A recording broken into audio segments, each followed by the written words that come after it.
와인보에 오신 것을 환영합니다. 와. 예, 제가 이제 와인 가게를 하다 보니까 사실 이런 질문을 되게 많이 받거든요. 뭐, 비싼 와인은 뭐가 다른가요? 뭐 와인이 비싸면 그러면 뭐 이제 포도 원액을 많이 넣나요? 뭐 이렇게 말씀을 많이 하는데, 근데 이제 이 질문을 받으면 제가 되게 형식적으로 말할 수도 있고, 아니면 조금 더, 그러니까 진짜를 말씀드릴 수도 있고, 아니면 조금 더 쉽게, 그러니까 비유를 할 수도 있는데, 일단 그 세 개에 대해서 오늘 제가 다 말씀을 드려보겠습니다. 일단 첫 번째는 뭐냐 그러면 되게 형식적인 거는, 비싼 와인은 좀 더 좋은 포도로, 좀 더 좋은 기술과 좀 더 많은 정성을 들여서 와인을 만들었기 때문에, 그래서 품질이 더 좋습니다. 보통 그렇게 말하는 지극히 형식적이고 상업적인 그런 멘트를 할 수가 있습니다.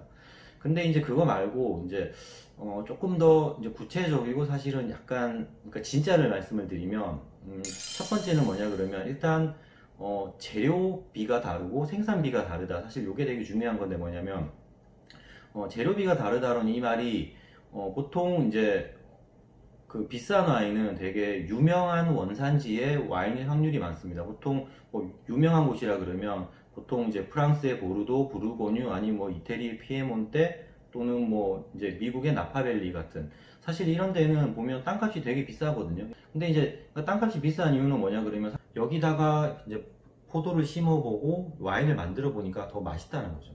이게 뭐 한두 사람이 그런 게 아니고 사실은 그러니까 수십 년 동안 경험을 해보니까 이제 이 땅에다가 포도를 재배해서 와인을 만드니까 너무 맛있다. 그러니까 당연히 그러니까 이제 그쪽에 이렇게 이제 수요가 많겠죠. 그렇기 때문에 당연히 이제 이쪽 땅값이 비싸진다. 이렇게 보시면 됩니다. 생산비도 보통 이제 빈익빈 부익부가 되게 많은 게 뭐냐면 보통 생산비에서 큰 비중을 차지하는 게 보통 이제 와인을 숙성 저장시키는 그 오크통이거든요. 오크통의 보통 크기가 이제 225리터인데 보통 요게 딱 한 300병이거든요. 근데 이거의 가격이 보통 이제 수십만 원에서 조금 비싼 거는 거의 한 이제 100만 원을 넘어가는 이런 것도 있기 때문에 컨설팅 비용도 되게 무시를 못 하는데 이제 미셸 롤랑 같이 되게 유명한 컨설턴트에게 이제 한번 컨설팅을 받는 비용도 사실은 이제 엄청나다고 이제 그렇게 알려져 있습니다. 근데 하나 또 비밀 아닌 비밀이 뭐냐면 이제 미셸 롤랑을 통해서 컨설팅을 받으면 자연스럽게 이제 그러니까 로버트 파커가 이제 점수를 잘 주고 보통 이런 선순환이 이걸 뭐 선순환이라 그래야 될지 모르겠지만 어쨌든 이런 작업들이 이제 일어난다고 보통 이제 그렇게 많이 예, 알려져 있습니다. 그래서 보면 뭐 유명한 원산지의 와인, 그 다음에 이제 생산지를 많이 투입한 와인 이런 것들이 보면 당연히 이제 품질도 좋고 대체로 가격이 비싼 경향이 있습니다. 그리고 이제 필수품, 사치품이라는 이제 이런 카테고리가 있는데 뭐냐면 와인을 두고 보통 이제 이렇게 말을 하는 사람들이 있습니다. 이제 와인은 서민의 필수품이고 부자의 사치품이다 이렇게 되는데 사실은 유럽에서는 뭐 이제 이렇게 와인이 없으면 밥을 못 먹는다 뭐 이럴 정도로 사실 와인이 꼭 필요한 음료거든요. 근데 이런 것도 있지만 사실은 되게 비싼 와인, 보통 말하는 뭐 로마네 꽁띠라든지 아니면 뭐 페트루스라든지 이제 아니면 뭐 그런 그 핑구스 같은 그런 와인들은 보면 사실 한 병에 막 뭐 몇백만 원, 이제 몇천만 원이죠. 그래서 만약에 로마네 꽁띠를 만약에 예를 들면 보통 얘가 빈티지마다 보통 한 1년에 한 3,000병 내지 이제 4,000병 정도가 만들어지는데 근데 정말 말 그대로 전 세계 모든 와인 애호가들의 워너비 와인이 사실은 로마네 꽁띠잖아요. 그렇기 때문에 당연히 이제 원하는 사람들이 많고 원하는 사람들이 많다 보니까 이제 당연히 이제 수요와 공급의 법칙에 의해서 당연히 가격이 올라가는 뭐 사실 그런 거기 때문에 사실은 뭐 이렇게 비싼 와인들은 사실은 뭐 품질 대비 가격, 뭐 가성비 이런 단어랑 사실 전혀 관계가 없고 그렇기 때문에 계속 가격이 올라가는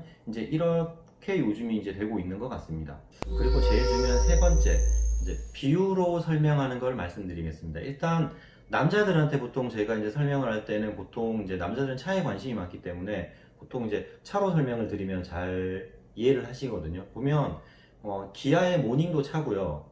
그 다음에 현대자동차의 뭐 아반떼도 차고, 이제 그랜저도 차고, 그 다음에 이제 제네시스도 찹니다. 그리고 이제 좋다고 말하는 이제 벤츠 이제 S 시리즈도 당연히 차고요. 근데 과연 성능이라든가 디자인이라든가 편의 기능 이런 모든 측면에서 과연 모닝보다 아반떼가 2배가 좋고, 그랜저는 그러면 4배가 좋고, 제네시스는 8배가 좋고, 그러면 이제 벤츠 560 같은 경우에는 그러면 16배가 과연 좋을까요?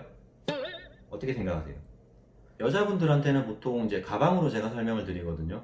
이제 코치백도 사실 비싼 가방입니다. 그리고 이제 프라다는 더 비싸고 샤넬 클래식백은 더 비싸고 에르메스 버킨백은 더 비싼 그런 가방이죠. 근데 과연 코치백 가죽이 샤넬 클래식 가죽보다 과연 10분의 1 가치밖에 안 될까요? 저는 아닐 것 같거든요. 분명히 소비자가 뭐 품질, 디자인만으로 과연 이제 벤츠 S클래스나 아니면 에르메스 버킨백을 구입하지는 않을 것 같습니다. 그러니까 뭐 품질, 디자인 거기에 분명히 뭔가 플러스 알파가 있는데 아마 그 알파의 의미는 사람들마다 아마 다 다를 것 같습니다. 그래서 이제 결론은 와인의 가격은 당연히 이제 품질이 당연히 이제 중요하게 많이 작용하는 건 맞지만 그것 외에 희소의 가치 아니면 뭐 이제 브랜드의 이름값 이런 사실 품질 외적인 요소가 사실 제 개인적으로는 더 많이 작용하지 않나 이렇게 생각을 하고 있습니다.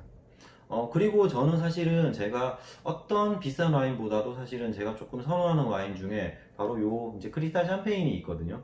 근데 이상하게 사실 저는 마트를 가면 사실은 요런 그 가격표에 정말 뭐 100g 단가 이걸 꼭 확인하고 사실 사거든요. 꼭 확인하고 사는데 그럴 정도로 사실 저는 되게 서민인데 이상하게 요 크리스탈 샴페인을 가끔 마십니다. 그러니까 가끔이라고 하면 뭐 한 달에 한 번이 아니고 한 몇 년에 한 번씩 마시는데 사실은 이걸 마시게 되면 왠지 제가 되게 상류층이 된 것 같고 왠지 제가 되게 있는 사람이 된 것 같고 왠지 제가 뭐가 된 듯한 그런 뿌듯함, 호사스러움이 있거든요. 아마 그것이 고급 와인 또는 이제 이름값이 있는 와인이 가치가 있는 바로 그것이 아닐까 이렇게 생각을 하고요.